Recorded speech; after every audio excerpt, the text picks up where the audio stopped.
नमस्कार। आज नवदुर्गा का पंचम दिवस है और इस दिवस की अधिष्ठात्री देवी माँ स्कंद माता हैं। माँ स्कंद माता की आज पूजा आराधना की जाती है। उनको किस तरीके से हम उनसे लाभ प्राप्त कर सकते हैं, कैसे हम उनके मंत्र उच्चारित कर सकते हैं, कैसे हम उनको खुश कर सकते हैं, प्रसन्न कर सकते हैं, ये सारी बात आज मैं इस वीडियो में बताऊंगी। स्कंद कुमार कार्तिकेय की माता होने के कारण इन माँ को माता स्कंद कहा गया। जब इस कार्तिकेय बाल स्वरूप में इनके गोद में बैठे तो उसी समय देवताओं ने इनका नाम स्कंद माता के रूप में लिया और ये आज धरा पर स्कंद माता के रूप में पहचानी जाती है। पंचमी तिथि की अधिष्ठात्री देवी हैं तो इन पर इनका अधिकार है। आप पंचमी तिथि को इनकी पूजा अर्चना कर सकते हैं और जो जातक या जो दंपति संतान विहीन हैं, कई बार उन्होंने कोशिश की, उन्होंने कृत्रिम तरीके से कई बार कोशिश की लेकिन उन्हें संतान प्राप्ति नहीं हो रही है, या जो अभिभावकों की संतान बीमार रहती है, तकलीफ में रहती है, या किसी लंबी बीमारी से ग्रसित है, या किसी जैसे कुछ बच्चे ऑटिस्टिक होते हैं, ऑटिज्म से संबंधित होते हैं, उनको उस तरीके की बीमारियां हैं जो मुख्य धारा में वो आ नहीं पा रहे, या जो अभिभावक उन बच्चों से परेशान है जिनके बच्चे गलत संगति में पड़ करके थोड़ा अलग राह पकड़ ली है, ऐसे सारे अभिभावक इन माता की पूजा कर सकते हैं।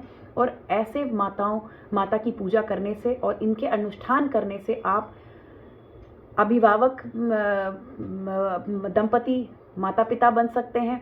अभिभावक जिनके बच्चे हैं वो बच्चों को मुख्य धारा में ला सकते हैं। बीमार हैं जो बच्चे, कोई बड़ी बीमारी से ग्रसित हैं, आप इनकी पूजा 1 साल तक पूरे रूप में करने, पूरे निष्ठा से करने पर आपको ये माता उन सभी तकलीफ़ों से दूर कर सकती हैं। इतनी सक्षम है ये संतान विहीन दंपतियों को संतान देने में बेहद लाभकारी हैं। बेहद मतलब आप इनकी पूजा अगर आप करते हैं तो साल भर के अंदर आप माता पिता बन सकते हैं और एक अच्छी संतान के माता पिता बन सकते हैं।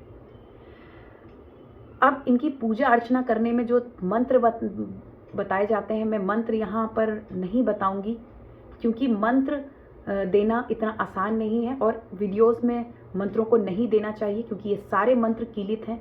कोशिश करें कि जो भी लोग वीडियोस बना रहे हैं अपने मंत्रों को बहुत जल्दी लोगों को ना दे दें, क्योंकि मंत्रों को भगवान ने ही कीलित कर रखा है और उन्हें इतना आसानी से नहीं बताना चाहिए जब तक कि गुरु किसी को खुद मंत्र ना दे, और उसे गुप्त रखना चाहिए। अगर आपको किसी गुरु ने कोई मंत्र दिया है तो आप उसे कोशिश करें कि गुप्त रखें, तभी वो फल देगा, वरना वो फलहीन हो जाएंगे ऐसे मंत्र।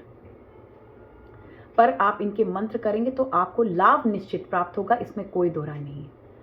और माता की जो पूजा अर्चना की जाती है उसके लिए आप पीले वस्त्र या गुलाबी वस्त्र धारण कर सकते हैं, आप ऑरेंज कलर के वस्त्र धारण कर सकते हैं, आप लाल वस्त्र भी धारण कर सकते हैं। और स्कंद माता का वाहन सिंह है और इन माता की आराधना करने के लिए आपको सबसे पहले आवाहन करना पड़ता है, फिर आसन लगाइए माता का, और फिर पाद्य लगाइए उनके, फिर अर्घ दीजिए, फिर आचमन कीजिए, फिर स्नान और वस्त्र अर्पित कीजिए, फिर सौभाग्य सूत्र बांधिए, फिर अर्घ दीजिए और सौभाग्य स्वरूप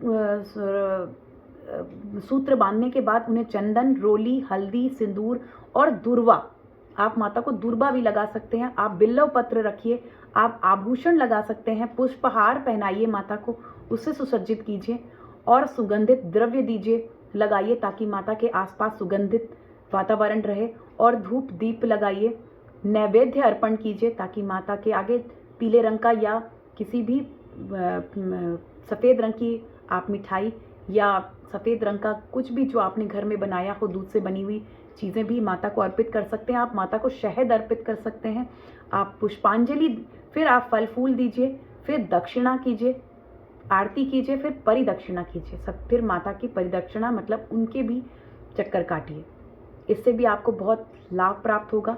मंत्र उच्चारित कीजिए, उसके बाद मंत्र उच्चारित कीजिए जितने बार आपको बताया हो, या 108 बार कमल गट्टे की माला पर या रुद्राक्ष की माला पर आप मंत्र उच्चारित कर सकते हैं। तत्पश्चात आप प्रसाद वितरण कीजिए और फिर इसके बाद इनकी पूजा अर्चना संपन्न होती है।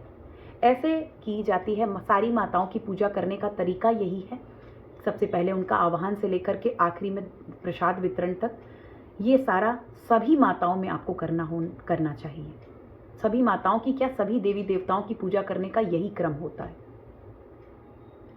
तो स्कंद माता पुत्र प्राप्ति में, और अगर कोई पुत्र किसी समस्या से ग्रस्त है तो ऐसे अभिभावक इन माताओं की पूजा, इन स्कंद माता की पूजा अर्चना बड़े निष्ठा से करें तो उन्हें पुत्र प्राप्ति होना, संतान प्राप्ति होना, और अपने पुत्र में अगर कोई समस्या आ रही है उससे निजात पाने के लिए ये माता सक्षम है। तो आज की माता, ये स्कंद माता की बात और कहानी यहीं तक। कल फिर मैं माँ कात्यायनी की कहानी आपको सुनाऊंगी अगले अपने वीडियो में। उनकी, माता की शक्ति का बखान करूंगी, उनकी सुंदरता, वो कैसी दिखती हैं, वो क्या क्या देती हैं, उनसे क्या लाभ मिलते हैं, ये सब मैं बताऊंगी माँ कात्यायनी के वीडियो में। तब तक के लिए नमस्कार। जय माता दी।